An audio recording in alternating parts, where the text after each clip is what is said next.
Ayan, panibagong topic naman po yung pag-uusapan po natin. So, sampal to sa mga basher ni Beyonce at ni Edo. Yung tipong sinasabing aral muna bago landi. Akala mo naman kung hindi nagdaan sa kabataan yung mga basher, baka mas malandi pa kayo. Wala lang kasi madaming basher pa rin po.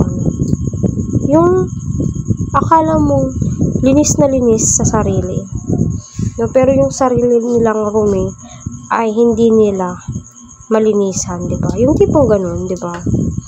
So, yun na nga po, sinabi nga po doon ni Beyonce na aral muna bago kita papangarapin.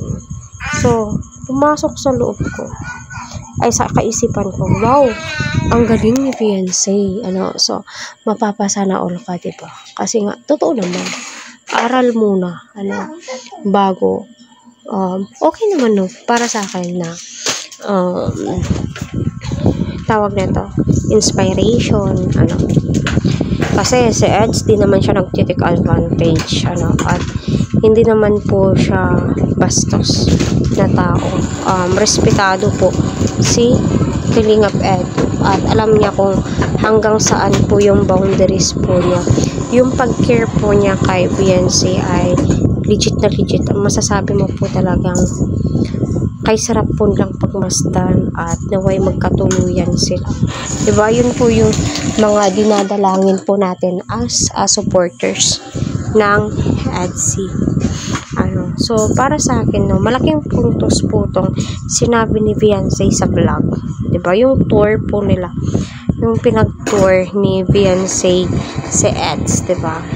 Diba? Napakaganda yung bahay po nila. At yun mo masasabi na very open na po sila sa isa't isa. Close na po sila. Kasi hindi na po nahihiya si Beyonce kay Kalingap Edo. Kasi na-express or nasasabi niya na po yung nararamdaman niya sa kaloob-looban niya. Kasi kung hindi po niya nasasabi yung sa kaloob-looban niya, bakit masasabi ba ni Beyonce yung mga salitang kanyan? So, di ba hindi?